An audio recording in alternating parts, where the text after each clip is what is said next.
안녕하세요.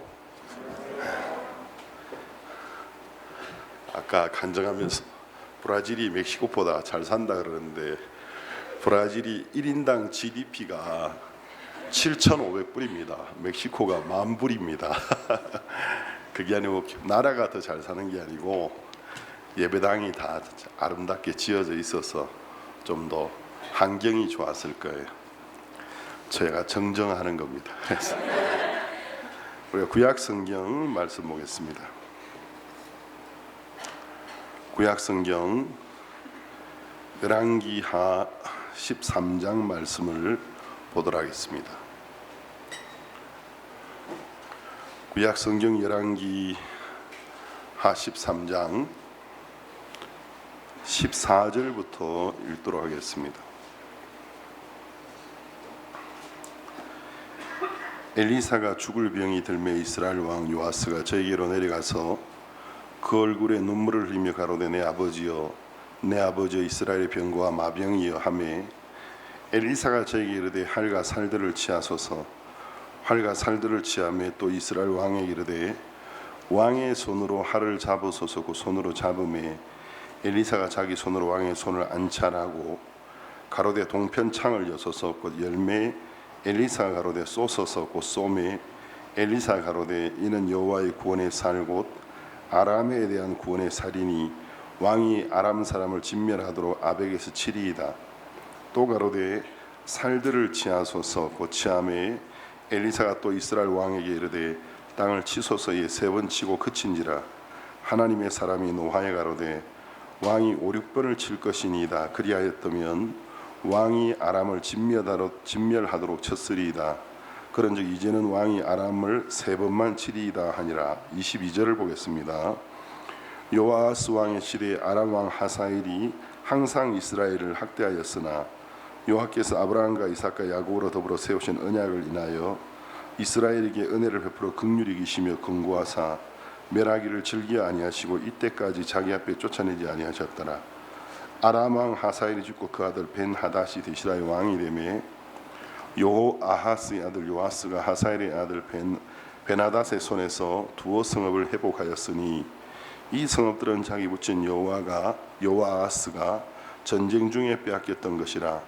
요아하스가 벤 하닷을 3번 쳐서 파하고 이스라엘 성읍들을 회복하였더라. 까지 읽었습니다. 우리는 어떤 생각을 할 때에 연관시켜서 생각하는 걸 참 좋아합니다. 예를 들어서 내가 이렇게 잘못을 했으니까 하나님이 나를 안 도와주실 거야. 제가 이제 사람들과 대화를 해보면 이제 어떤 것을 이렇게 느꼈느냐 하면 오전 설교 때도 이야기했지만 제가 이제 군 유스코 대학생 해외 자원봉사 프로그램 단원들을 2기부터 맞이했어요. 2기부터 지금까지 이제 맞은 2003년에 이제 2기가 왔던 걸로 제가 기억이 나는데 2002년에 이제 창단이 되졌죠. 2001년에 IIF가 이제 설립되어졌고 2003년에 2기가 왔는데 그때부터 지금까지 제가 이제 많은 기수들을 맞이했어요. 2기부터 여러분이 24기죠? 23기죠? 그러니까 22년 동안 단기들을 맞이했는데 그럼 22전에 왔던 대학생들은 이제 40이 넘은 학생들도 있어요. 그리고 이제 한 20년 넘어 제가 학생들을 많이 맞이했는데 이제 계속해서 이제 학생들을 맞이하다 보니까 저도 이제 22년 동안 이제 대학생 해외 자원봉사단을 맞이했기 때문에 저도 이제 22년을 마이너스하면 저도 30대 중반 때부터 학생들을 맞이했기 때문에 그때는 이제 아무래도 그 당시에 온 학생들하고 저하고는 나이 차이가 아주 많지 않았기 때문에 학생들하고 있는 시간이 좀 더 많았고 또 제가 업무가 굉장히 많지 않았기 때문에 웬만하면 학생들과 함께 여행도 다니고 제가 가는 곳마다 같이 차에 태워서 학생들을 데리고 다녔어요. 그러다 보니까 이제 좋은 추억도 참 많았고 그랬는데, 근데 한 해 한 해 이제 학생들을 맞이하다 보니까 제가 이제 느끼게 되는 것이 있었어요. 상담도 이제 많이 하다 보면 통계를 낼 수가 있거든요. 처음에 수치가 몇 개 안 될 때는 통계를 못 내지만 계속해서 이제 어떤 일을 반복하다 보면 통계가 나와요. 한 번은 이제 IIF 옛날에 학생 회지가 있었어요. 현재 투모로우즈가 나오기 전에 그 옛날에 제가 이제 IIF 학생 회지에 글을 자주 이제 기고했어요. 기고라기보다는 편집부에서 지명해서 부탁이 와서 글을 많이 올렸어요. 그리고 옛날 기쁜 소식지에도 글을 참 많이 올렸는데, 이제 IIF 회지에 이제 글을 쓰는데 제가 있는 곳이 이제 중남미다 보니까 중남미를 이제 다른 말로 라틴 아메리카라고 합니다. 미국에 있는 이제 이 스페니시를 히스패닉이라고 하거든요. 그리고 이제 이 중남미 대륙을 라틴 아메리카라고 하는데, 설명을 하자면 라틴 아메리카는 언어에서 오는 건데 라틴어를 기원으로 하는 모든 민족을 라틴 아메리카라고 해요. 그러면 라틴 하면은 스페인어권, 포어권, 이태리권, 불어권, 프랑스가 다 라틴이잖아요. 근데 이제 흔히 라틴 아메리카 하면 중남미 대륙 전체를 말합니다. 물론 이제 영어나 네덜란드를 빼고, 근데 히스패닉 하면 포르투갈을 제외하고 스페인어를 말하는 모든 사람들을 히스패닉이라고 해요. 그래서 이제 여기 중남미는 포도 있고 스페인어 있다 보니까 이제 라틴 아메리카는 말이 맞는 거죠. 근데 이제 언어의 기원이 이베리아 반도에서 왔거든요. 유럽의 이베리아 반도에 스페인과 포르투갈이 있어서 스페인과 포르투갈을 포함할 때는 이베로 아메리카라고 말하는 겁니다. 이제 여러분한테 제가 이제 소스를 주는 겁니다. 이베로 아메리카라고 말하면 스페인과 포르투갈을 포함한 모든 중남미권이고, 중남미만 말하면 라틴 아메리카고, 히스패닉 하면 중남미에서 스페인어를 구사하는, 미국부터 중남미까지 스페인어를 구사하는 사람들을 히스패닉이라고 해요. 근데 사람들이 이제 히스패닉에서 히를 잘 빼버리고 그냥 스페닉이라고 하는데 히스패닉이라고 하는 겁니다. 근데 제가 이제 중남미권에 있다 보니까, 중남미가 원래 이제 가톨릭의 종주국이 옛날 유럽에 몇몇 나라였는데, 유럽에는 이제 가톨릭이 많이 태세했어요. 사람들이 종교에 질렸어요. 그런데 이제 중남미가 이제 교황청에서 이제 아직도 포기하고 싶어하지 않는 가톨릭의 오른팔, 왼팔, 가톨릭의 주력 부대가 중남미거든요. 대부분의 나라 중남미 국가들이 이제 가톨릭을 국교는 아니지만 헌법의 종교의 자유를 말하지만 거의 국교에 가까운 아직 나라들이에요. 근데 이제 이 가톨릭 국가들이 이제 개신교 기독교하고 차이점이 있다면, 개신교 기독교 국가들은 부계사예요. 아버지를 중심으로 해서 가정을 인식해요. 근데 이제 가톨릭은 모계사이거든요.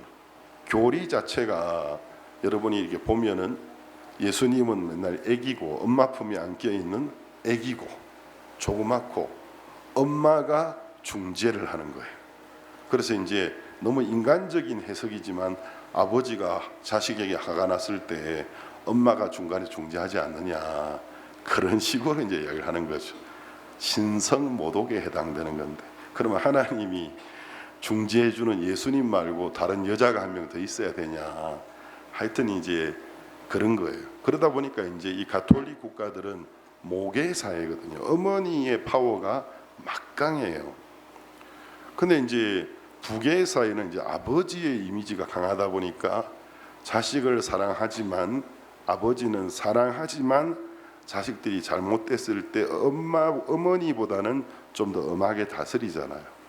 근데 이제 모계 사회는 아버지의 어떤 이미지보다도 어머니 이미지가 너무 강하다 보니까 사랑 중심이에요. 그래서 이제 이 가톨릭의 영향을 받고 수백 년 동안 지난 국가들, 특히 중남미, 라틴 아메리카는 사람들이 성품적으로 굉장히 따뜻해요. 왜냐하면 이제 정과 사랑을 많이 받고 자라다 보니까 사람들이 싹싹하고 좋은데 온기가 있어요. 단점이 있다면 이제 삶 속에 아버지가 주는 아버지의 부계 이미지가 많이 부족하다 보니까 절제를 한다든지 또 어떤 일을 참아야 된다든지 절도 있게 어떤 일을 해야 된다든지 그게 잘 안 돼요. 그래서 이제 이 가톨릭이 오랫동안 지배했던 중남미 국가들은 이제 모계 사회다 보니까 그 미혼모들이 굉장히 많아요. 근데 이제 어느 날 저한테 편집부에서 중남미의 미혼모의 실태에 대해서 글을 적어달라는 거예요. 제가 좀 짜증이 나는 게 항상 저한테 원고 부탁이 들어오면 중남미의 마약에 관해서 글을 적어달라, 범죄에 대해서 적어달라, 미혼모에 대해서 적어달라. 좋은 것도 많은데 항상 나쁜 것만 적으라니까 짜증이 나는 거예요. 그래도 이제 글을 적어달라면 여러분이 이제 네이버라든지 또 다음이라든지 그런 데 있는 카페나 블로그에 보면은 많은 사람들이 올린 글을 보면 어떤 사람이 올린 것을 계속해서 카피해서 붙인 거거든요. 그래서 카피하고 붙일 때 너무 카피를 한 것이 표가 나면 안 되니까 카피를 해서 약간 문장만 자기 스타일로 바꿨지 대동소이해 틀린 점이 하나도 없어요. 근데 이제 자세히 보면 틀린 정보가 굉장히 많아요. 그렇기 때문에 이제 신용이 중요한 그런 어떤 시사 잡지라든지 청소년 잡지에는 네이버나 블로그에 떠다닌 정보를 옮겼으면 안 돼요. 왜냐하면 틀린 것이 엄청나게 많아요. 그렇기 때문에 이제 한국에서는 뭐 검색창에 네이버나 다음 같은 데 넣어가지고 뭐 무슨 주제를 넣으면 많은 정보가 나오지만 신용의 문제가 있기 때문에 이제 현지에 오랫동안 살고 있는 선교사님들이 특파원 역할도 하면서 현지어가 능통하니까 현지의 정확한 정보를 가지고 글을 적어달라고 해요. 그래서 제가 이제 중남미의 미혼모의 실태에 대해서 이제 글을 적기 위해서는 하여튼 중남미의 미혼모에 대한 전문가들이 쓴 글을 다 읽어봐야 되는 거죠.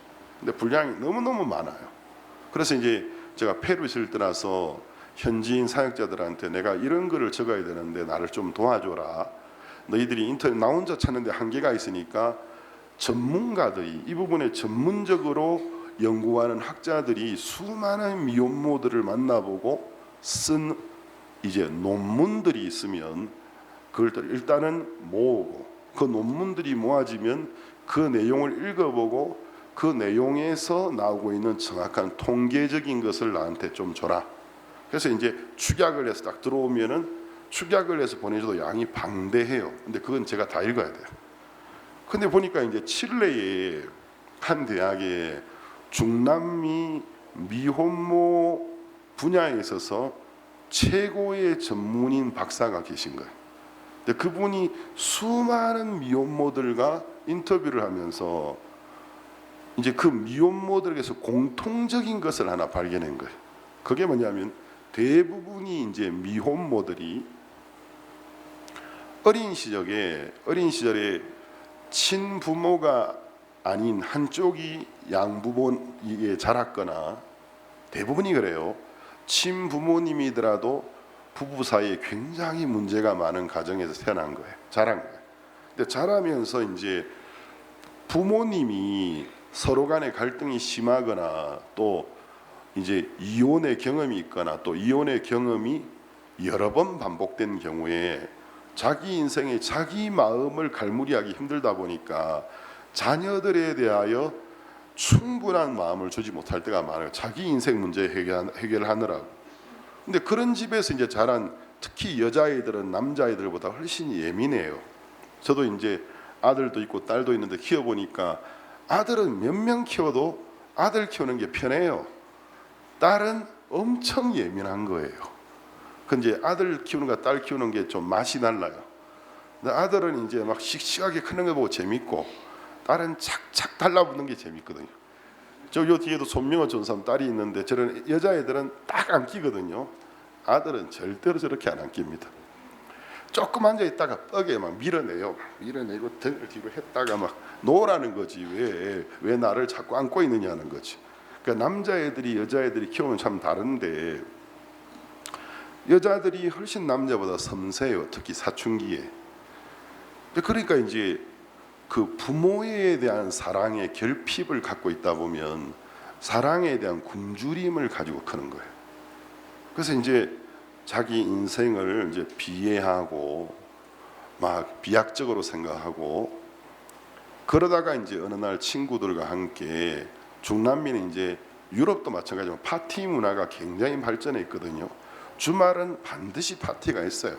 그러니까 금, 토, 일요일 날은 이제 금요일, 토요일 날 실컷 놀고 하루 종일 자야 되는 날이고 이제 금요일 밤, 토요일 밤에 파티가 있는데 근데 이 파티 문화가 꼭 나쁜 것만은 아니에요.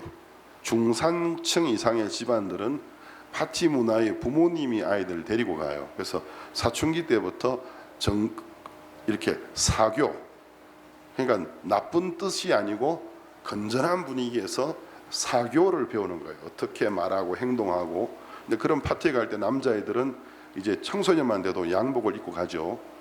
어떤 애들은 턱시도도 입고 가고 여자애들은 드레스를 입고 오거든요. 그 이제 수준에 따라 달라요.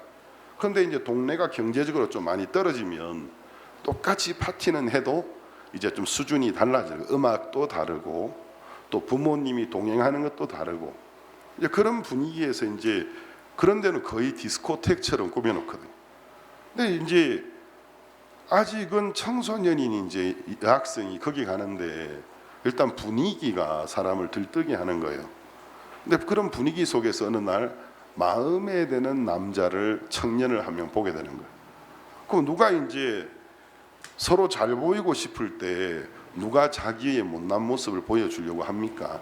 자기의 최고의 좋은 모습만 보여주기 때문에 이제 멋있게 보이는 거죠. 그리고 그 여학생이 아주 이뻐 보이는 거죠. 그러면서 이제 조금씩 친분이 생겨요. 그럼 이제 매 주말마다 그 똑같은 곳을 가는 거예요. 왜? 만나야 되니까. 근데 자꾸 이제 이러다 보면 그 마음 속에 부모님에 대한 사랑, 애정 결핍이 있었는데 이 남학생이 너무 자기를 깍듯하게 잘해주고 신경 써주니까 마음 속에 이제 환상이 일어나는 거예요. 내 인생에 내가 정말 찾던 사람을 이제는 만났구나. 우리 아버지 어머니도 나를 이렇게 살펴주지 못했는데 이제 그 환상 속에 들어가면서 진짜 막 엄청 행복하고 그 남학생이 너무너무 멋있어 보이고 내가 이 남학생과 평생을 같이 살면 이제 나의 슬픔은 끝나고 내가 행복하겠구나. 이제 이게 이제 최고조에 이르는 시점에 이르면 오로지 그 남학생밖에 생각 안 하는 거예요. 그러면 이제 이 학생의 주변에 있는 이렇게 친척들이나 이런 감지를 하는 거예요. 좀 이상하다. 쟤 왜 저러지? 그것을 좀 알아보고는 어떤 남학생을 사귄 걸 알고 그 남학생에 대해 좀 알아보는 거죠. 이 사람을 아끼는 사람들이 야 근데 보니까 나이가 너무 어려. 저 학생 철이 없고 아직 네가 이렇게 너무 깊은 관계로 갈 만한 게 못 돼. 근데 이제 한결같이 그 정도에 이르렀을 때 누구 말도 안 들어요. 누구의 말도 안 들어요. 근데 자기에게 누가 와서 이야기해줘도 내 인생에 간섭하는 사람으로 들리지 그 말이 조금 더 자기 마음에 어떤 공감을 형성시키는 게 아니고 나의 행복을 방해하는 존재들로 느껴지는 거예요. 결국은 잠자리를 가지게 돼 있어요. 근데 그게 반복되면서 임신을 하게 되는 거예요. 원치 않는 미성년인데. 근데 이제 임신을 하게 되면 어떤 일이 일어나느냐면 그 남학생 측에서 이제 임신을 하기 전에 첫 번째 잠자리를 가질 때 남자는 그냥 생명을 주는 거지만 여자는 생명의 씨를 받으면 책임을 져야 되거든요. 신체적으로도 후유증이 남는단 말입니다. 그러니까 부담스러운 거예요. 아무리 자기가 이 남학생을 좋아해도. 근데 이제 항상 하는 말이 노빠사나다. 스페니시 중에서 아이 괜찮아, 아무 일도 없어, 내가 책임질 거야. 노빠사나다. 제가 이 말 굉장히 싫어하거든요. 노빠사나다. 무책임한 인간들이 꼭 그 말을 쓰거든요. 노빠사나다. 그리고 일이 꼭 터져요. 그래서 이제 노빠사나다. 내가 네 인생 책임질게. 그리고 이제 잠자리를 가져요. 그럼 몇 번씩 그런 일이 반복되면 반드시 애들이 이제 나이가 어리다 보니까 피임도 잘 못하고 감정적이다 보니까 임신을 하게 돼요. 근데 이제 이 가톨릭 국가는 또 낙태를 제약으로 여기거든요. 낙태를 반대해요. 그래도 비밀리 하는 사람들이 있지만 이제 아기를 놓게 될 때 양가가 난리가 나는데 이제 어쨌든 간에 그 남학생이 내가 책임질게. 그럼 이제 그 남학생이 가족 부모님들도 막 와서 그 여학생이 이제 부모님 되는 사람들 앞에 막 죄송하다고, 우리 아들이 너무 철이 없어서 일을 저지르는데 어떻게 하겠냐고 책임지겠다고. 그래서 이제 아기가 태어나고 남학생이 약속해요. 내가 무슨 일이 있어도 내가 아르바이트를 했으라도 아기 필요한 뭐 분유나 기저귀나 또 예방 접종이나 내가 책임지겠다고. 처음에는 잘 와요. 근데 어느 정도 시간이 지나면 일주일에 한 번씩 와요. 그러면 이제 왜 매일매일 안 오고 일주일에 한 번 오냐? 아니 내가 좀 아르바이트 해야 돼. 학교 공부도 해야 되고 아르바이트 해야 돼서 그렇지. 조금 지나면 이게 이제 판에 박은 것처럼 똑같는데 보름에 한 번 정도 와요. 조금 지나면 한 달에 한 번 정도 와요. 조금 더 지나면 한 석 달에 한 번 정도 와요. 조금 더 지나면 6개월쯤 한 번 오다가 그 다음은 연락처를 끊어버리고 사라져 버립니다. 이게 판에 박은 듯이 똑같아요. 근데 이제 왜 막상 이제 자기가 지금 자기도 미성년이고 인생을 책임질 만한 아직 철이 안 들어 있는데 경제적인 짐을 한번 져보니까 부모님의 용돈으로 아이를 키우는 게 한계가 있거든요. 아르바이트를 해보니까 지금 자기 학업도 제대로 못 해가지고 일을 저질렀는데 학업도 제대로 감당 못하는 아이가 어떻게 학업 플러스 아이 양육을 할 게 있을까? 못합니다. 결국은 종적을 감춰버리는 거예요. 그러면 이제 이 미혼모가 된 청소년 아기 엄마는 또 한 번 슬픔에 빠지는 거예요. 우리 아버지 어머니도 이랬는데 세상에 믿을 인간 하나도 없고 어떻게 그럴 수 있을까? 그래서 마음이 막 시리에 빠져 있다가 이제 우울증도 들고 시간이 지나면 독한 마음을 가지면서 그래, 아기를 보면서 내 인생에 나를 행복하게 해줄 수 있는 사람은 너밖에 없어. 내가 아이를 위해서 희생하고 살아야 되겠다고 마음을 올인해요. 근데 이제 직장 생활을 하다 보면 아이하고 있을 수가 없거든요. 그러니까 처음에는 부모님들에게 부탁하고, 그럼 부모님들도 다 생업이 있는 분들인데 아직 때가 안 된 아이가 애를 낳아버리니까 부모님도 그것만 하고 있을 수는 없는 거예요. 그래서 이제 직장 얻을 때까지 봐줄 테니까 네가 직장에서 돈이 좀 모이면 보모를 네가 돈을 주고라도 계약을 해서 보모를 드려라. 예. 그래서 보모를 드려요. 근데 그 다음 무슨 일이 일어나느냐 하면 이제 아이만 생각하면서 직장 생활을 하는 거예요.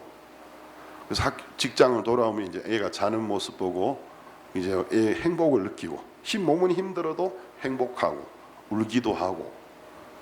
근데 이제 어느 정도 시간이 지나서 아기가 자라는데 아기가 보모와 친모 사이에서 엄마에 대해서 굉장히 어색해하고 엄마를 싫어하고 그 보모를 엄마처럼 따르는 거예요. 근데 그 일이 여러 번 반복돼요.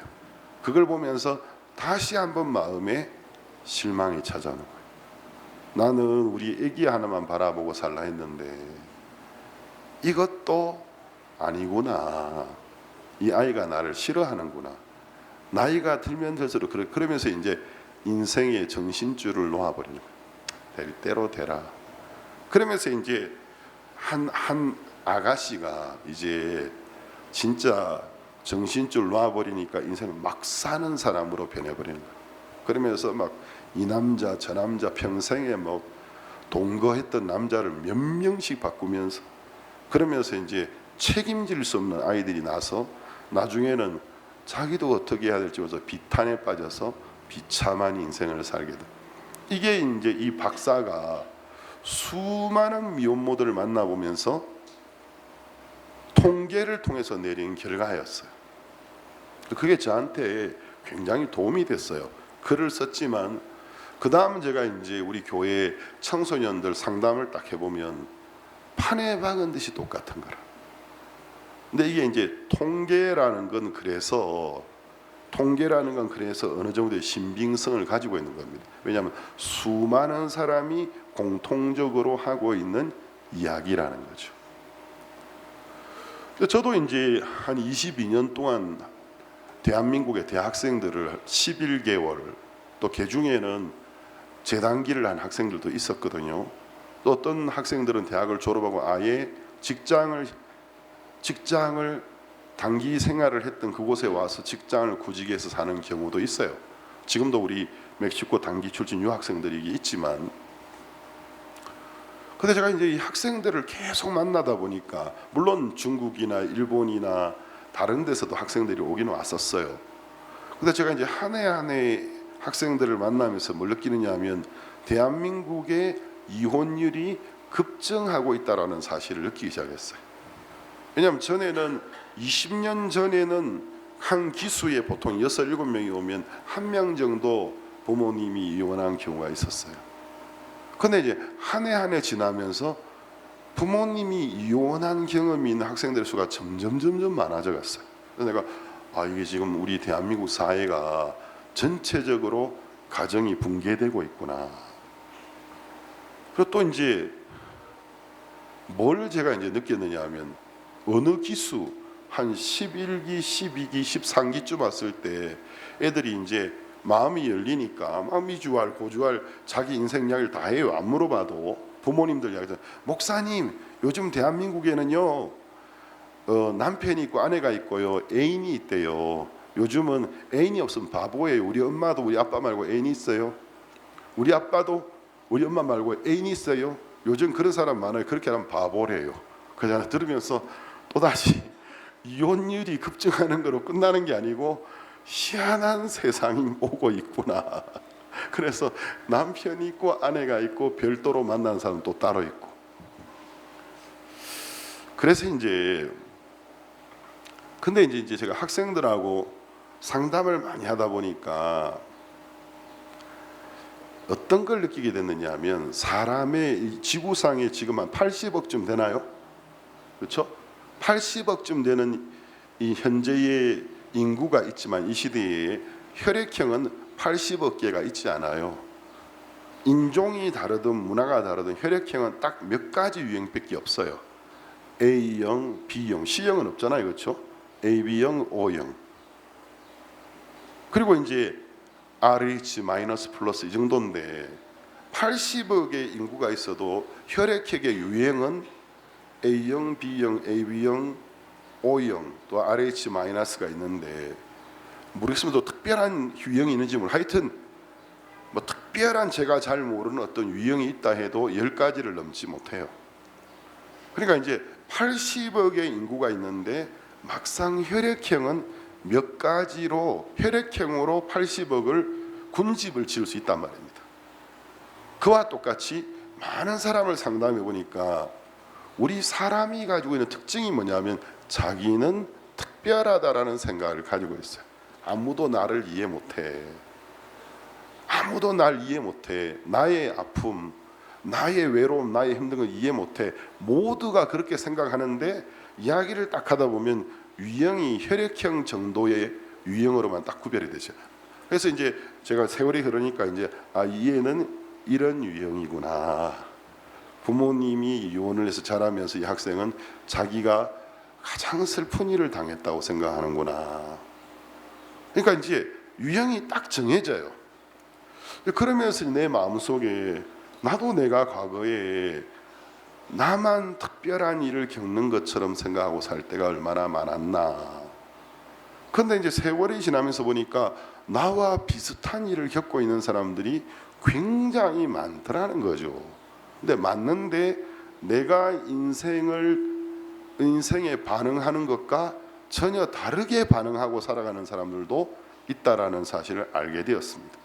그러면서 이제 내가 내 인생의 슬픔과 내 인생의 어떤 어두움에 대해서 반응하고 있는 것보다 각 비슷한 상황이나 좀 더 극한 상황이 있는데도 훨씬 더 긍정적으로 그것에 반응하면서 나보다 훨씬 더 훌륭한 정신과 마음을 갖고 살아가고 있는 사람들을 보게 되었어요. 그러면서 내가 어리석었구나. 내가 나 혼자 누가 내 마음 알겠어.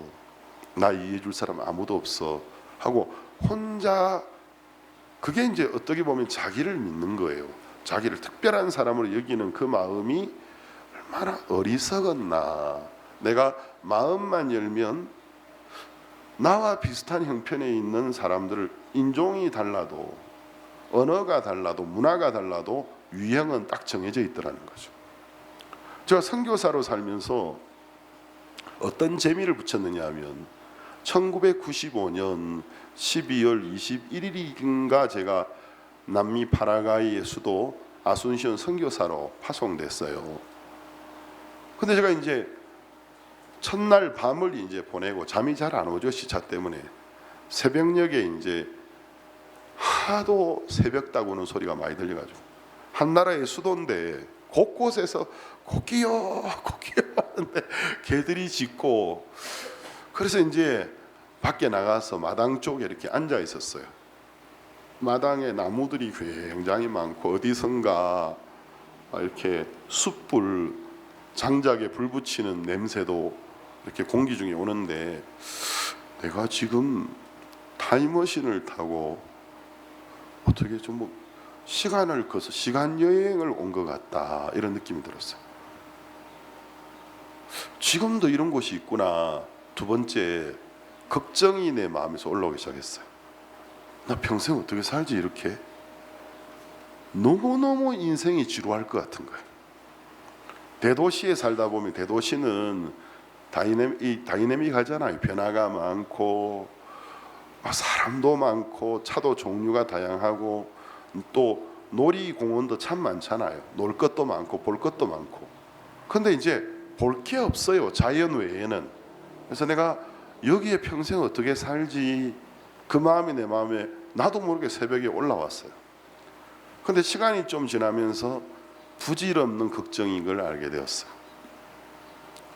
왜냐하면 한국에서 내가 알지 못했던 사람을 사귀는 맛을 배우게 된 거예요. 사람들이 시골스러우니까 내가 외국인인데 지나가면은 올라 아미고 이래요. 그래서 여기 앉으라고, 때레레 한 잔 마시고 가라고. 때레레라는 게 찬물을 부어서 마시는 파라과이 전통차거든요. 아르헨티나에서는 뜨거운 물을 부는 건 마떼라고 하고, 차가운 물은 때레레라고 하는데, 이 사람 나를 본 적이 없는데 뭐가 마르냐고 여기 앉으라고 때레레 한 잔 주면서 당신은 어느 나라에서 왔느냐고 말을 잘 붙여요. 그래서 내가 스페인어를 너무 못하니까 부담스럽기도 하지만 그 따뜻한 마음이 이제 내가 말 못하는 것에 대한 용기를 가질 수 있게 해주고, 그래서 이제 사람들과 이야기를 하다 보니까 처음에는 언어가 다르고 피부색이 달랐지만 이야기를 조금씩 해나가다 보니까 이 사람들은 다 똑같더라는 거죠. 그래서 제가 뭘 깨달았냐면, 이래서 국제 결혼이 가능한 거구나 하는 걸 피부로 느꼈어요. 그러니까 아무리 외형이 달라 보여도 처음에는 외모를 봐요. 처음에는 피부색도 보고 또 타 문화권을 이상하게 여기지만 사람은 다 똑같아요. 그래서 이제 앉아서 이야기를 하다 보면 그때부터 피부색도 안 보이고, 그때부터 문화가 다른 것도 안 보이고, 사람과 사람의 마음이 흐르기 시작해. 그렇구나. 그래서 제가 이제 뭐 백인들부터, 백인의 톤 피부색이 이제 좀 더 색깔이 짙어지고 이제 원주민에 가까운 사람들까지. 페루에 있을 때는 우리 교회에 흑인들이 또 있었어요. 제가 이제 흑인 형제 자매들과 이야기해 보니까 이 이제 아프리카 출신의 중남미 분들은 다른 인종보다 굉장히 더 따뜻하더라고요. 막 우락부락해 보여도 사람들이 굉장히 따뜻해요. 그래서 이야기해 보면 참 사람이 좋아요. 그러면서 얼마든지 가능한 거구나. 얼마든지 서로 인종이 달라도 결혼할 수 있고 사랑할 수 있고 행복할 수 있는 거구나 하는 걸 이론이 아니고 제가 정말 피부로 느끼게 됐어요. 근데 이제 이런 사람들하고 제가 이야기를 하다 보니까 저는 TV 안 보지요. 학생 때부터 TV 보는 건 제 마음에서 딱 접어버렸어요. TV 안 보지. 뭐 그때는 인터넷 없지.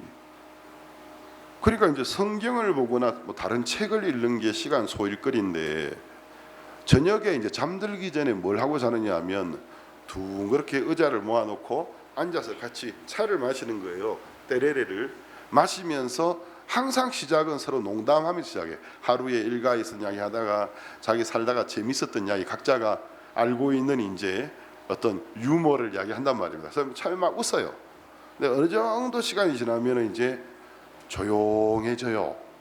이웃 사람들이 잠들기 시작하면서 그때부터 한 사람씩 약속이나 한 것처럼 자기가 자라왔던 이야기를 하면서 인생에 참 힘들었던 순간들을 이야기하면서 그때 이제 하나님이 자기를 보고 있는 걸 몰랐지만 하나님 계시다면 저를 도와주세요. 기도했던 인생의 어려운 순간들 그런 이야기를 가만 듣고 있다 보면 하나님이 한 사람 한 사람을 참 사랑하셔서 오늘 이 자리까지 있게 하셨구나 하는 걸 깨닫게 되는 거예요.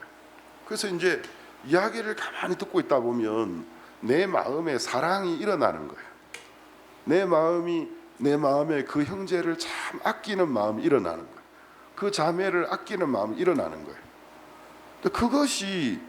그걸 제가 이제 맛을 보고 난 다음에 사람이 사랑과 마음을 주고받으면 처음에는 형식적인 이야기를 하지만 마음의 이야기를 할 때에 느끼는 그 교감에서 오는 행복과 기쁨이 너무나 크다라는 걸 알게 되었어요.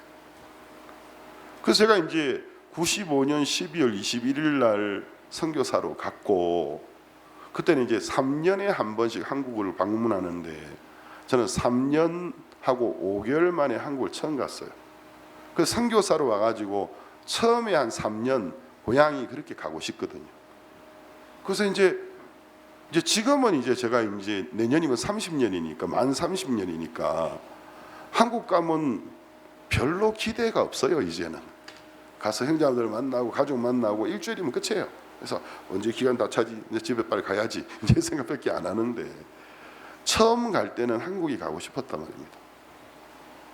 제가 한국에 그토록 그리워하던 한국에 3년 반 만에 갔는데 일주일 딱 지나니까 내가 살 곳이 못 된다라는 생각이 내 마음에 딱 드는 거예요. 왜? 너무 가식적인 거라. 왜 이렇게 사람들이 가식적이지? 그리고 왜 이렇게 거만하지?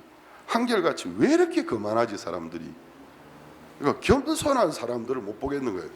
다 거만해요. 그리고 사나워요. 말하는 게 무슨 뭐 이게 왜 이러냐 도대체. 그리고 이제 뭐 남자나 여자나 단장을 참 잘하잖아요. 그것도 좋아 보이는 게 아니고 너무 이렇게 왜 이렇게 인위적이지 사람들이. 웃어도 그냥 이렇게 마음을 편하게 하는 웃음이 아니고 너무 어떤 교육 때문에 웃는 거. 그러니까 이제 내가 이거 못 있겠다는 마음 딱 들더라. 나 이거 못 있겠다. 빨리 가야 되겠다. 그래서 한 보름쯤 됐을 때 돌아가고 싶은 마음밖에 안 들었거든요.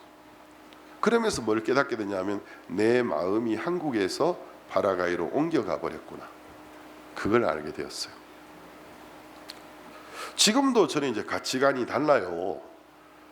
똑같은 한국 사람이라도 외국에 오래 살다 보면 이 정신의 가치관이 많은 외국인들을 만나다 보면 국제화돼져요. 국제화돼지면 똑같은 내 동포인데도 한국을 한 번도 떠나보지 않은 사람을 딱 만나면 엄청 답답해요. 이야기를 하면 답답해요. 근데 자기가 최고라는 마음이 가득 차 있어요. 그 이야기하다 보면은 한국이 좋은 게 많지, 근데 다가 아니야. 장점이 있으면 단점도 있지. 좋은 것도 있지만 너무 나쁜 것도 많아. 근데 좋은 것만 계속 이야기하니까 왜 이렇게 잘난 척 많이 하지? 그 마음이 드는 거예요. 아, 지겹다. 왜 이렇게 잘난 척 하지? 세상에 지보다 잘난 인간 한 명도 없는 줄 아나. 그 생각이 드는 거예요. 그래서 왜 이러지 저 사람들이? 그냥 좀 이렇게 자연스러운데 계속 뻐기고 보이고 남을 의식하고, 그게 너무너무 싫은 거라. 살다 보니까. 제가 이제 그러면서 이제 사람들과 사귀는 것이 얼마나 나를 행복하게 하는 것을 알게 되었어요. 그래서 제가 지금도 이제 선교사님들이 오면, 아직 적응을 잘 못한 선교사님은 몸은 선교사로 와 있는데 정신은 한국에 있어요. 그래 이제 선교가 안 돼요. 그런 분들을 보면. 그러니까 현지인들이 오면 싫어해요. 딱 와서 보면 이야기 좀 하다가 되게 한국 자랑하네. 그걸 딱 느껴요. 좀 적당히 해라. 그 마음 딱 드는 거예요. 너 나라 그래 좋으면 너 나라 살지 여기 왜 살아? 말은 안 하지만 그 생각을 해요. 가라 가. 세상에 제일 좋은 게 한국밖에 없으면 가. 여기 왜 살아? 현지인들이 진짜 솔직한 사람은 그 말을 하지만 보통 사람 말 안 해요. 그냥 마음에서 좀 오바를 해도 너무 하는구나, 좀 적당히 해라, 이런 생각을 가져요. 그런데 이제 사람이 함께 앉아서 좀 이렇게 서로를 경계하는 껍데기를 좀 내려놓고 그 껍데기 좀 벗어버리고 마음으로 이야기해 보면 거기에서 오는 기쁨이라는 것이 있습니다. 행복이 있어요. 기쁘고 즐거운 겁니다. 제가 파라과이 있을 때 제가 살던 지역은 저 말고는 한인이 한 명도 없는 지역이었거든요. 가끔씩 한국 분들이 수십 년 이민 생활했다고 하면서도 그분들은 코리안 타운 만들었고 한국 사람끼리만 살거든요. 와서 깜짝 놀래요. 선교사님 어떻게 이 현지인들 틈에서만 살 수 있습니까? 그러면 사람이 다 똑같이 다를 게 뭐가 있습니까? 전 여기 이제 굉장히 행복합니다. 전 지금도 그래요. 30년쯤 해외에 사니까 지난해 가니까 한국에 어머니가 야 네가 해외에 오래 살았는데 이제 한국 와서 사고 싶은 마음 없나? 그러시는 거예요. 어머니가 이제 연세가 80이 넘으시다 보니까 아들이 옆에 있었으면 하는 마음 드시는 것 같아요. 그래서 어머니 한국에 제가 방문을 해도 살고 싶은 마음 눈꽃만큼도 없습니다. 저는 중남미 사람들이 훨씬 좋습니다. 불편한 것은 좀 있지만 사람들이 아직은 한국 사람에 비해서 때가 덜 묻었어요. 더 순수해요. 저는 그게 좋습니다. 사람들하고 이렇게 이야기를 해보면 유형이 정해져요.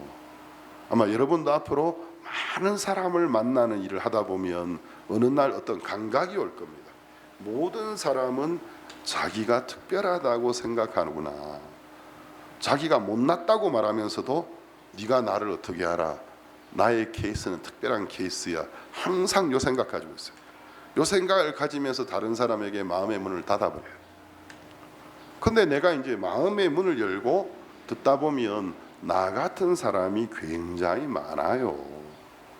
유형이 몇 가지로 딱 쪼개져요. 아, 그렇구나.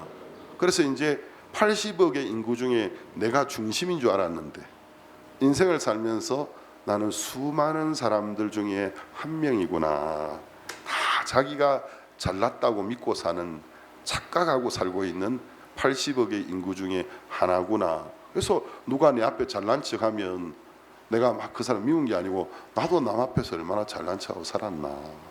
우리 사람이 이렇구나. 누가 좀 위선된 게 보이면 저 위선된 인간 그러는 게 아니고 너는 위선될 때 없었나.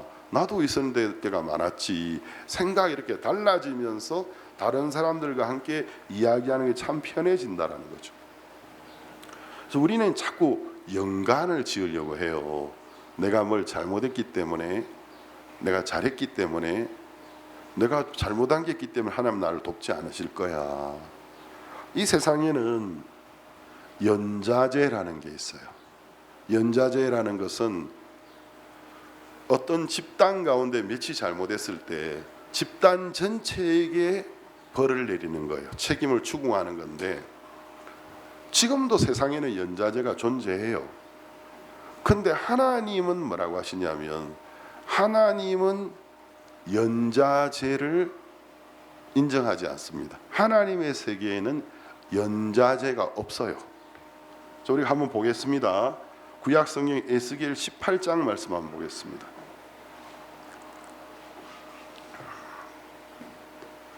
에스겔 18장입니다. 우리는 성경을 통해서만 하나님의 마음을 정확하게 알 수 있어요.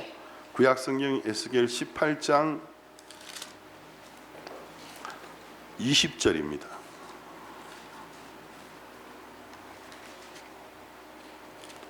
에스겔 18장 20절. 하나님이 이렇게 말씀하세요. 범죄하는 그 영혼은 죽을지나 아들은 아비의 죄악을 담당치 아니할 것이요 아비는 아들의 죄악을 담당치 아니하리니 의인의 의도 자기에게로 돌아가고 악인의 악도 자기에게로 돌아가리라. 자, 하나님이 여기 이 에스겔 18장에 보면 에스겔 선지자를 통해서 그 위에 절부터 계속 무슨 이야기를 하느냐 하면, 아버지가 악을 행했기 때문에 나도 벌을 받는 게 아닌가, 또는 아들이 큰 악을 범했기 때문에 아버지 나도 하나님께 벌을 받는 게 아닌가, 이런 생각을 가진 사람들에 관한 이야기를 하면서 하나님이 나는 그렇지 않다라는 거죠. 범죄한 그 영혼이 벌을 받으리라. 나는 아비의, 여기 보면 아비는 아들의 죄악을 담당치 아니하고 아들은 아비의 죄악을 담당치 아니할 것이다. 근데 이제 우리는 어떤 생각이 잘 빠지냐면, 우리 아버지가 잘못했기 때문에 나도 하나님이 싫어하실 거야. 우리 자식이 이렇게 사고를 쳤으니까 하나님 나도 싫어할 거야. 또는 내 형제나 자매 중에 누가 대형 사고를 쳤으니까 하나님도 나를 별로 안 좋아하실 거야. 하나님은 그렇게 하지 않으신다라는 것입니다. 그 하나님은 연좌제 연결해 가지고 너 그 가정에 야 아무개 아무가 진짜 잘못했네, 이 가정은 이제 다 저주받아, 그렇게 하지 않으신다는 거죠.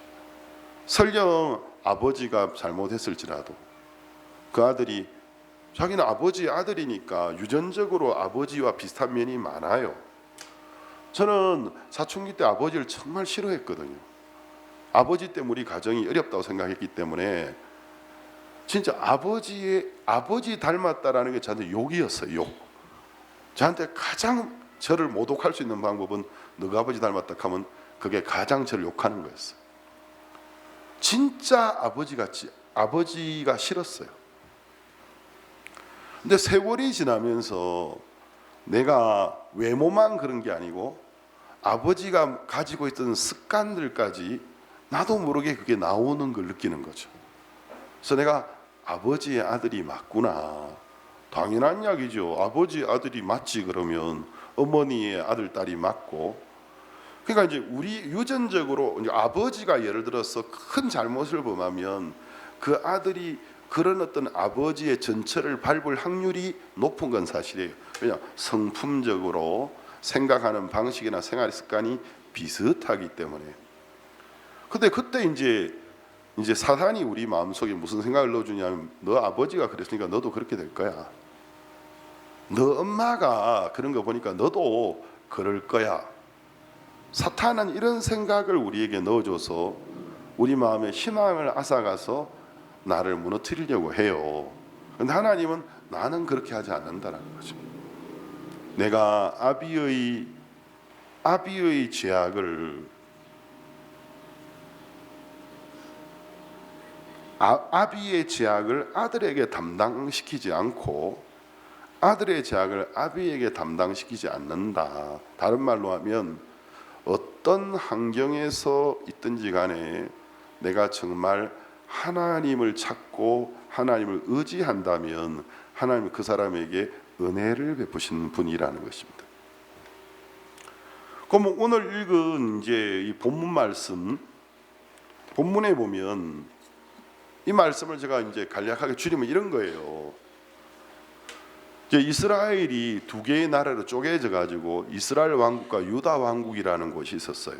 유다 왕국은 다윗의 아들들이 왕위를 이어받았어요. 그러니까 이제 혈통적으로 하나님이 왕으로 세운 다윗의 가문, 혈통적으로는 더 정통성이 있는 왕국이 있었어요.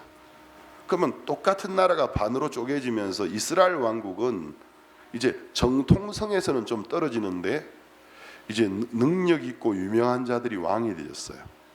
그러다 보니까 아무래도 유다 왕국보다 이스라엘 왕국이 하나님 앞에 더 일찍 타락하게 되었어요. 정통성이 부족했기 때문에. 근데 이제 여기 오늘 본문에는 이제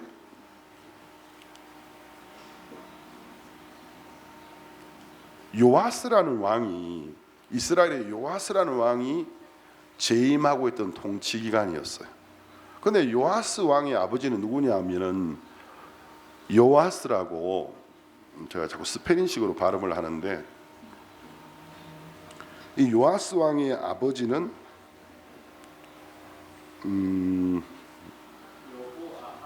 여호아하스죠.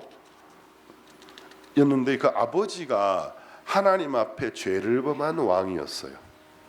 근데 이제 그 아버지가 죄를 범하고 나라를 어지럽히고 그 아들 요아스가 왕이 됐는데 요아스 마음속에 이제 자기도 모르게 아버지가 밟았던 전철을 밟는 거예요. 잘못하는 거라.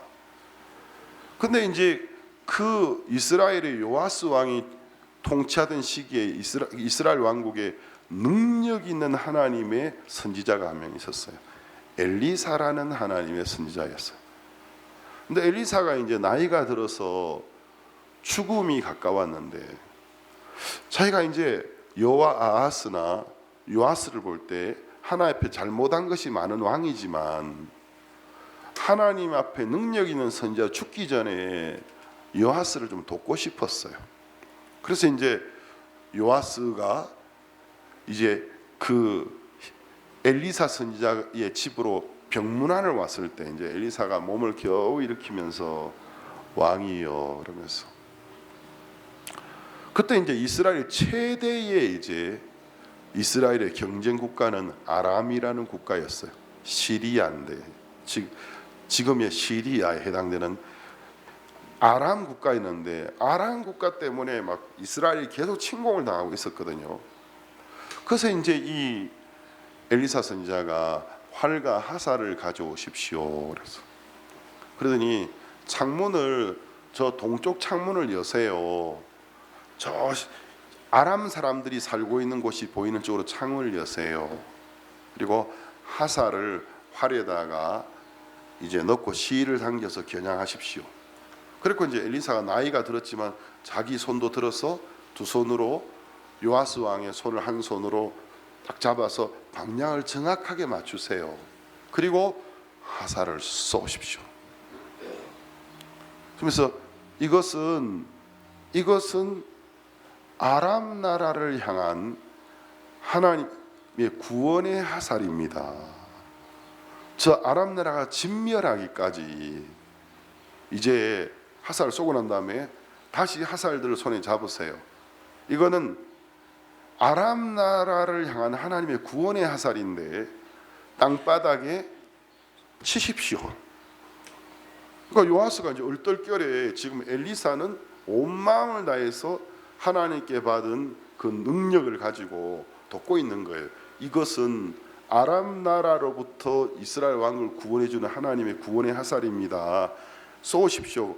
요아스가 좀 시원찮게 하니까 나이 든 엘리사가 요아스의 손을 딱 잡고 똑바로 겨냥하세요. 쏘세요. 그 다음 다른 화살들로 손에 잡고 땅바닥을 치세요. 하나님 이스라엘을 구원할 거니까 저 아람이 멸망할까지 치세요. 근데 요아스가 화살을 뚝 쏘놓고는 땅바닥을 3번 손 딱 치고 말아버린 거예요. 그러니까 엘리사가 분노해 버리는 겁니다. 한번 보겠습니다.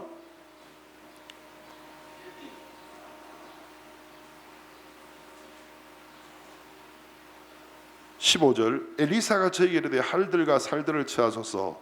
할과 살들을 취하매 또 이스라엘 왕에게 이르되 왕의 손으로 활을 잡으소서. 그 손으로 잡음에 엘리사가 자기의 손으로 왕의 손을 안찰하고, 그러니까 왕의 손 위에 자기의 손도 올렸다라는 거죠. 가로되 동편창을 여소서. 곧 열매에 엘리사가 가로되 쏘소서. 곧 쏘매 엘리사가 가로되 이는 여호와의 구원의 살 곧 아람에 대한 구원의 살이니 왕이 아람 사람을 진멸하도록 아벡에서 치리다. 그러니까 아벡이라는 지역에서 전쟁을 일으켜서 왕이 아람 사람들이 진멸하도록 이제 멸망시킬 수 있을 겁니다. 그 말을 하면서 또 가로되 살들을 취하소서. 곧 취하매 엘리사가 또 이스라엘 왕에 이르되 땅을 치소서. 이에 3번 찌고 그치니라.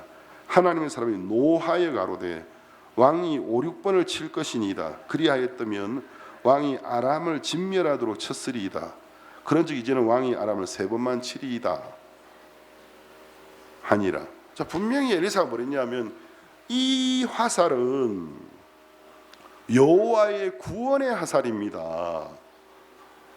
아람에 대한 구원의 살입니다.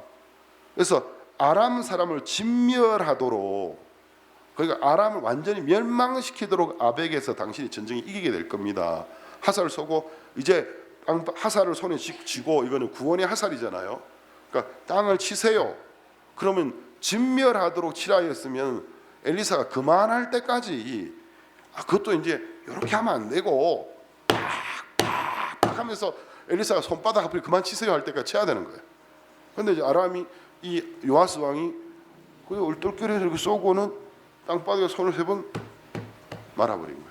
분명히 엘리사가 이것은 여호와의 구원의 화살이라고 했는데, 그럼 하나님이 확실히 구원해 주시도록 쳐야 되는데 3번 치고 말았어요. 자, 여러분, 제가 여러분에게 묻고 싶은 것이 아하스 왕이 왜 이렇게 시원찮은 태도로 3번 땅을 치고 말았을까요? 그 이유가 뭘까요? 신앙이 없었어. 희망이 없어. 어떤 희망이 없었어? 하나님이 일하시지 않을 것 같다라는 생각. 왜 그런 생각을 했을까요?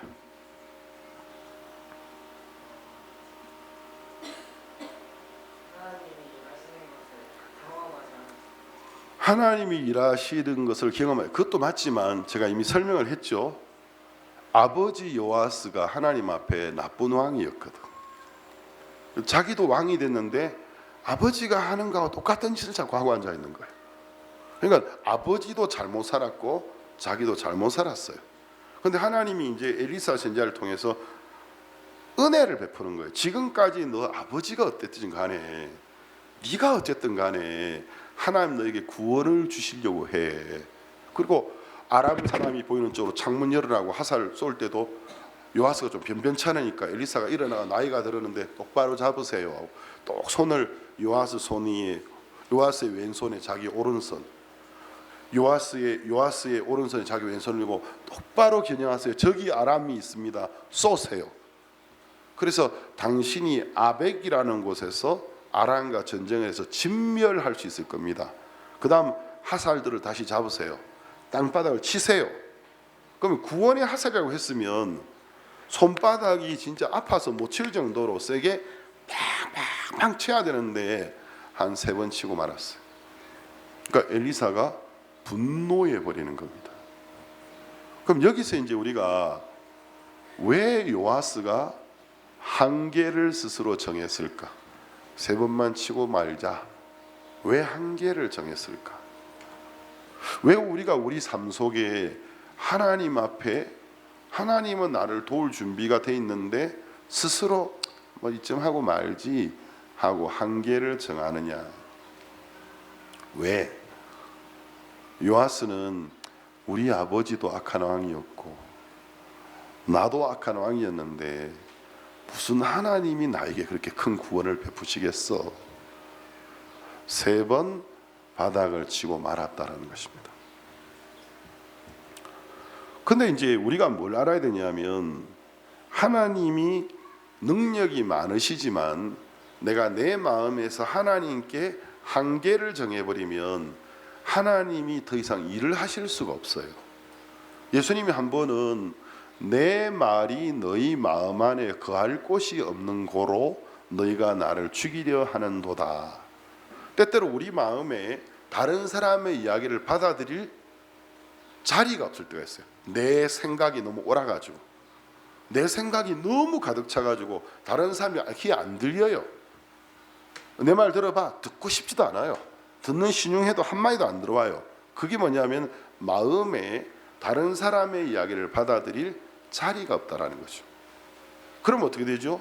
다른 사람이 내게 해주는 말이 내가 내 생각과 좀 달라도 받아들이면 굉장한 나에게 유익을 줄 수 있는 이야기인데도 내 오름이 내 마음에 가득하면 그 이야기를 안 받아들이기 때문에 그 말대로 했더라면 내가 낭패를 안 당할 수도 있었는데 그 말을 받아들일 공간이 없었기 때문에 결국 그 말이 존재하지 않았던 것처럼, 들은 적이 없는 것처럼 내쳐버리니까 어려움을 당한다는 거죠. 그 무슨 말이 이해됩니까? 그래서 예수님이 내 말이 너희 마음 안에 거할 곳이 없는 고로 너희가 나를 죽이려 하는도다. 그러니까 그 당시 유대인들의 마음속에 율법을 지켜서 하나님 앞에 온전해질 수 없는데 그래도 율법을 지켜야 된다는 생각이 가득 차 있으니까 그 방법으로는 어려워지지 않아 하고, 예수님이 하나님의 아들이 이 세상에 오셔서, 물론 당신이 하나님의 아들이었지만 그들의 죄를 다 용서할 사실을 이야기하는데 참나마도다, 신성모독이다 이 말이에요. 방자고 하면서 율법을 지켜야 된다 이렇게 했던 것처럼, 하나님이 아무리 능력이 많아도 내가 하나님의 말씀을 받아들일 마음의 자리를 내어드리지 않으면 하나님이 일을 못해요. 그러니까 내가 내 스스로 하나님께 한계를 정해버리는 거예요. 여기까지. 그럼 우리 형제자매들 보면 그런 게 있어요. 여러분이 단기 생활하면서도 그런 게 있어요. 이쯤 하면 됐지 뭐. 일요일 오전 예배 오면 됐지 뭐. 일요일 오전 예배 오면 뭐 일요일 오전 예배라도 안 빠지고 뭐 훌륭한 거 아니야? 스스로 그렇게 마음을 딱 정해버린 사람은 절대로 일요일 오전 예배 이상의 예배에 올 수가 없어요. 왜? 자기 스스로 하나님께 마음의 한계를 정해버렸거든. 이쯤 하면 됐지 뭐. 그러니까 자기가 자기에게 한계를 정하기 때문에 하나님이 일하는 것에 제한을 시켜버리는 거예요. 그런데 이제 여러분이 여러분 자신에게 한계를 정하면 안 돼요. 여러분이 여러분 자식의 한계를 정하는 그 순간 하나님은 여러분 속에 여러분의 한계를 넘어가는 더 큰 일을 하실 수가 없어요. 왜? 여러분이 절대로 그분에게 마음의 자리를 안 내드리기 때문입니다. 그런데 성경에는 우리 삶 속에 한계를 정할 수 있는 분은 하나님밖에 없어요. 내가 어디까지 도달할 수 있는 건 내가 결정하는 게 아니에요. 하나님이 결정하는 거예요. 하나님이 나라는 사람을 구원하시고 부르셨을 때 내가 저 사람을 통하여 이런 일을 하고 싶다, 그 계획을 세우고 한계를 정하는 건 하나님만 하시는 건데, 내가 내 스스로 내 못난 모습을 보면서 내 주제에 뭐 우리 집에 뭐 신앙 제대로 하는 사람 있나, 우리 아빠를 봐도 엄마를 받아놓고 뭐 동생 누나 오빠 뭐 여동생 봐도 그렇지 뭐 내 주제에 뭐, 이렇게 마음을 딱 정해버리면 하나님이 그 사람에게 사실 엄청난 일을 계획하고 있는데 이제 하실 수가 없어요. 왜? 여러분이 하나님에게 한계를 정해버렸기 때문에. 그래서 하나님이 이제 찾지는 마세요.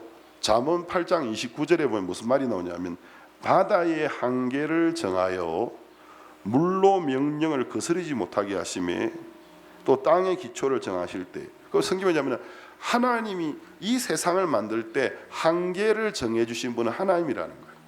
물이 아무리 많아도 하나님이 여기까지야 하고 한계를 딱 정하시니까 수천 년이 흘러도 가끔씩 큰 태풍이나 홍수나 쓰나미 날 때 잠깐 그 한계를 넘어오지만 곧 빠져나가요. 왜냐하면 하나님이 한계를 정하셨기 때문에. 그럼 내 인생에 하나님이 나에게 얼마나 일하실 수 있지? 그 한계도 하나님이 정하시도록 해야 되는데 내가 한계를 정해버리는 거예요. 아이고 내 주제에 뭐, 내 주제에 뭐, 얼마나 그럴싸하게 들려요. 내 주제에 뭐, 에이고 네 주제에 뭐. 그러면서 이제 우리가 한계를 딱 정해버릴 때 꼭 우리가 요아스 왕과 같은 거예요. 엘리사 선지자가 이것은 여호와의 구원의 하살이야. 하나님 너에게 은혜를 베풀기를 원해. 저 아람에 대해서 너를 지켜주고 너를 진멸하도록 해주, 내가 승리하게 해주실 거야. 그리고 하살 쏘고 난 다음에 나머지 하살 손에 잡고 땅바닥 쳐. 그러면은 손바닥에 불이 나도록 나중에 아파서 더 이상 못 치도록 엘리사 선지자 그만해라 말일 때까지 쳐야 되는데 말아버린 거예요. 왜? 자기를 봤거든. 내 주제에 우리 아버지가 여호와하신데 내가 내 주제에 나도 변변치 못한다. 그러니까 엘리사 선지자가 화를 내는 거예요. 그럼 이 엘리사 선지자는 예수님의 그림자입니다. 하나님이 이제 우리를 언제 불편하게 여기느냐 하면 여러분이 여러분 스스로에게 한계를 정해버릴 때 되게 하나님은 섭섭하게 생각하세요. 왜? 내가 너에게 더 큰 일을 하려고 계획하고 있었어. 내가 네 인생에 정말 놀라운 일을 보여주려고 했는데 왜 네가 네 스스로에게 네가 네 스스로를 평가하고 나는 안 돼, 나는 돼. 왜 네가 네 스스로에게 한계를 정해버리냐. 그럼 네가 딱 한계를 정하는 순간 내가 네 속에 일할 수 있는 공간이 없어. 왜? 네가 공간을 안 주는 거예요. 됐어, 이만하면 됐어. 무슨 말이 이해되십니까? 그래서 이제 하나님 앞에 좀 생각해야 돼요. 하나님, 저 잘 모르겠습니다. 제가 저를 보니까 변변치 못하고 부족한 게 너무 많습니다. 근데 지금까지 많은 은혜를 입었는데 그렇지만 앞으로 남은 인생에 대해서 내가 내 스스로를 평가하고 내가 내 스스로에게 한계를 정하지는 않겠습니다. 어디까지 도달할 수 있는 건 당신이 내게 정한 뜻대로 되는 거고 내가 스스로 내 주제에 이 정도면 됐지 그렇게 하지 않겠습니다. 아무도 아멘 안 하네. 하나님, 내가 내 스스로를 내 못난 거 보고 평가하고 내 스스로에게 한계를 정하지 않겠습니다. 아멘. 그때 하나님은 일할 수 있는 거예요. 근데 여러분 마음속에 내 주제에 하고 한계를 딱 정하면 하나님이 야, 이 천지 만물의 한계를 정하는 건 내가 하는 거야. 네가 뭔데 네 마음대로 한계를 정하냐. 그러니까 네가 딱 그렇게 한계를 정하는 순간부터 네 마음에서는 더 이상 안 돼 하니까 내가 능력이 없는 게 아니고 네가 네 마음을 더 이상 나에게 주지 않으니까 내가 일할 수 없다 그러시는 거예요. 어떻게 합니까? 여러분이 11개월 자원봉사자로 단기 생활할 때 하나님 여러분을 통해서 정말 상상치 못한 일이 일어나게 하실 줄 어떻게 압니까?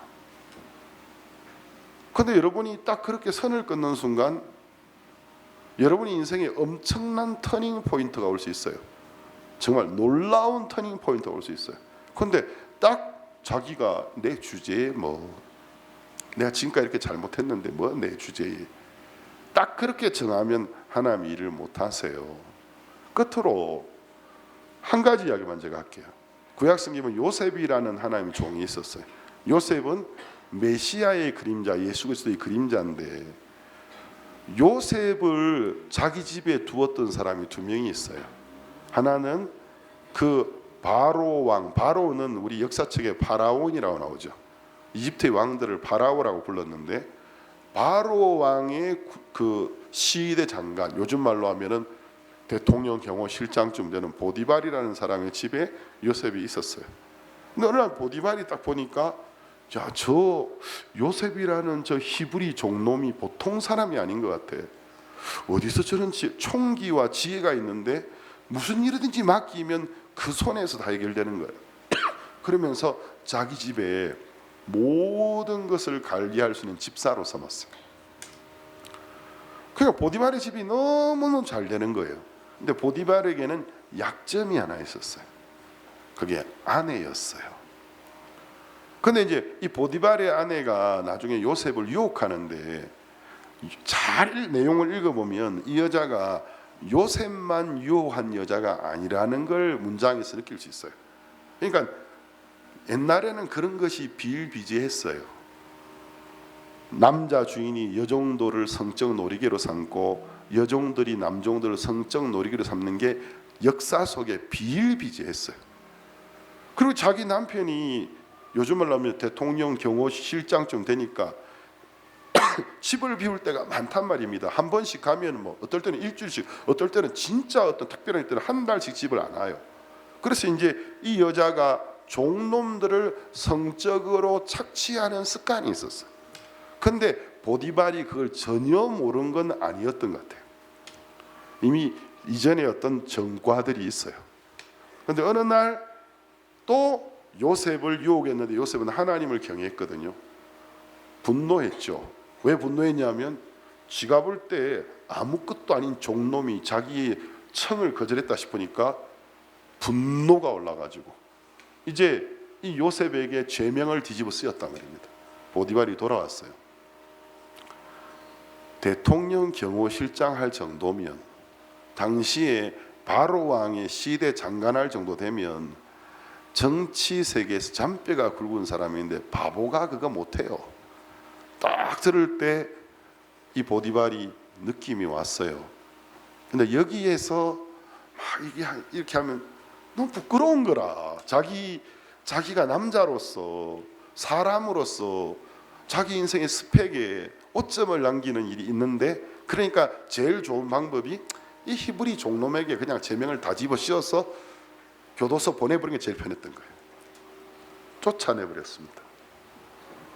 근데 어느 날 이제 바로 왕이, 이 파라오가 이집트 전체가 멸망할 만한 7년간의 대흉년이 오는데 요셉이라는 제수를 만나서 꿈을 해몽하는 걸 딱 듣다 보니까 하나님의 신이 그와 함께하고 있는 거예요. 근데 이제 바로는 보디발보다 훨씬 더 건세가 있는 위치에 있었지만 태도가 완전히 다른 거예요. 딱 그걸 보고는 자기의 버금술에, 요즘 말로 하면 스페어 전차가 있어요. 스페어로 쓰는. 근데 똑같은 품질, 똑같은 수준의 전차예요. 만약에 첫 번째가 고장나서 타는 건데 버금 수레를 닦아서 자기 옆에 딱 그 타게 하고 왕이 직접 하루 종일 이집트의 수도를 돌면서 보라, 이 사람이 이 왕국의 파라오다. 내가 이 사람보다 높은 건 왕이라는 그 보좌 그것밖에 없어. 이 사람이 내 온 집과 전국을 다스릴 것이다. 모든 무릎은 요셉 앞에 꿇어라.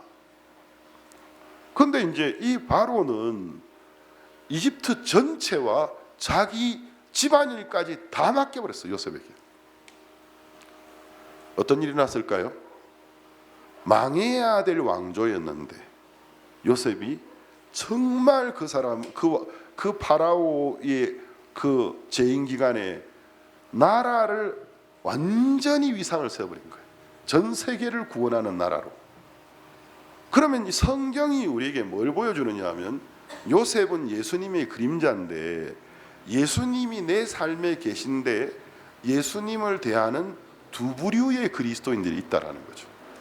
한 부류는 뭐냐면 예수님 하나님의 아들 전능하신 주님 말은 해도 내가 그분에게 제한을 줘버리는 거예요. 여기까지. 그러면 예수님이 능력이 많아도 내 삶에 더 이상 일을 못해요. 왜? 내가 더 이상 여유를 드리지 않기 때문에. 근데 어떤 사람은 거기 마시고 더 들어오세요. 어서 오세요. 들어오세요. 제 가정에, 제 부부 사이에 당신이 오셔서 정말 우리의 좋은 자가 되어주시고 우리 부부를 아름답게 해주시고 자녀들을 키우고 또 부모님이 있는데 당신이 우리 가족에 와서 우리 가족의 참된 좋은 자가 되고 멘토가 되고 보호자가 되어주세요. 그럼 예수님이 가정을 정말 아름답게 하고 부부 사이도 아름답게 하고 아버지와 자녀의 관계도 정말 아름답게 하고 모든 일이 복되게 해주는데 어떤 사람들은 하나님이 정하지 않은 제한을 자기가 딱 해버려요. 여기까지. 아니 내가 이만큼 드렸으면 된 거 아닙니까? 뭐 요구하는 것도 진짜 많네. 아니 이만큼 내가 주님이라 불러드리잖아요. 주님 주님 하잖아요. 그리고 내가 이 정도는 하잖아요. 요까지만. 그럼 예수님이 그까지는 그 사람의 인생을 다스려요. 거긴 다 잘 돼요. 그러나 자기가 예수님께 제안을 건 거기부터는 자기가 해야 되거든요. 다 엉망진창이 돼버려요. 잘 되는 것처럼 보이다가 어느 순간에 다 무너져버려요. 그래서 여러분 오늘 한 가지를 아시면 좋겠습니다. 여러분 인생에 하나님이 얼마만큼 일하실 수 있는 거는 하나님이 계획을 하셨어요. 그리고 하나님이 정해놓았어요. 그건 여러분 몰라요. 여러분은 그냥 그분을 믿어야 돼요. 믿고 따라가다 보면 하나님이 내 인생을 여기까지 도달하게 하셨나. 나에게 정말 멕시코에도 2천여 명의 형제자매가 있거든요. 제가 어떻게 2천여 명의 사람을 대표하는 사람이 될 수 있겠습니까? 중남미의 팬데믹 전에 성도들의 수가 만여 명이 넘었어요. 우리가 어떻게 만여 명이 넘는 사람을 인도하는 사람이 될 수 있겠습니까? 내 인생 하나도 책임지 못하는 변변치 못한 주제에. 그러나 내가 내 인생을 주님께 맡기면 주님이 나를 어디까지 가게 하실지 몰라요. 그건 주님만 알고 계세요. 근데 여러분이 여러분에게 자기 자신에게 박하게 평가하는 거라. 내 주제에 넌 안 돼. 하나님이 안 된다고 말한 적이 없는데 너 안 돼, 넌 안 돼, 넌 자격이 없어. 자기 스스로가 자기를 평가하고 자기 스스로 여기까지 해버리는 거예요. 그럼 여러분은 바로 왕과 같은 사람이 되는 게 아니고 보디발 같은 사람이 되어버리는 거라. 그래서 이제 요셉이 이집트를 다스릴 때 여러 번 어떤 국정이나 연회를 베풀 때 파티를 할 때 분명히 보디발도 있었을 거예요. 보디발이 요셉을 올 때마다 고개를 못 드는 거라. 한 번씩은 오늘은 부부 동반 모임이야 하고 자기 아내를 들고 오면 아마 보디발의 아내는 고개를 한 번도 들 수 없었을 거예요. 왜? 요셉이 마음만 먹으면 죽어요. 근데 요셉은 하나님의 마음으로 차 있기 때문에 요셉은 그 여자도 용서했는데 그 여자는 요셉에게 눈길 한번 못 주는 거예요. 그러니까 어두움 속에 사는 거죠. 인생을 어두움 속에 사는 사람이 있어요. 왜요? 자기 생각을 믿었기 때문에. 자기가 자기를 판단하고 자기가 자기 인생에 평가하고 점수 매기고 자기가 자기 인생의 한계를 정해버렸어요. 여러분이 바다와 저 많은 물과 육지 사이의 한계를 정했나요? 이 자연 속에 존재하고 있는 수많은 한계가 있어요. 하나님의 영역. 여러분은 어떤 것도 정한 것이 없어요. 그건 하나님만 정하는 겁니다. 우리는 그 하나님을 믿고 내 자신을 드리는 거예요. 알겠습니까? 여러분 간증하는 거 제가 이제 방에서 나오기 전에 줌으로 이렇게 듣고 있었는데 여러분은 이 단기 기간에 여러분이 자기한테 점수 매기는 짓을 그건 짓이라고 불러야 돼요. 여러분이 자기에게 자기 자신에게 점수 매기는 짓을 하면 안 돼요. 그건 하나님만 할 수 있는 거예요. 내가 내 자신에게 한계를 정하면 안 돼요. 여러분을 어떤 사람이라고 믿으세요? 여러분은 하나님의 아들과 딸들입니다. 아멘 한 사람들 복 받을지어다. 그래가지고 여러분은 하나님과 아들과 딸들입니다. 여러분이 한계를 정하지 마세요. 나는 내가 할 일은 그분을 향하여 열린 마음으로 믿는 것밖에 없어요. 그러나 내가 어디까지 도달할 것은 그분이 정하신 뜻대로 되겠죠. 그럼 그분이 정하신 데까지 도달하기도 여기까지 가르쳐 주시면 더 이상 내가 더 대단한 사람 되려고 하지 마세요. 그러나 하나님이 가르쳐 주실 때까지 여러분 그냥 믿으세요. 그러면 11개월의 단기 생활 행복할 겁니다. 아멘 한 사람 행복한 단기 기간이 될지어다. 그래서 이제 다시 한번 여러분이 스스로에게 박한 점수 매기고 한계를 정하지 않으면 여러분 정말 평생에 잊을 수 없는 단기 생활을 보내게 될 것입니다. 예, 지금 우리가 방이 모자라가도 바닥에 좀 자는 거 이거 다 추억거리예요. 방이 모자라서 여학생들 대기실에 자는 거 이거 추억거리입니다. 돌이켜 앞으로 여러분이 집에 돌아가면 편할 일이 더 많지 뭐 고생할 일이 얼마나 더 있겠어요. 이럴 때 이런 경험도 해보는 겁니다. 오늘 여기까지 말씀을 나누도록 하겠습니다.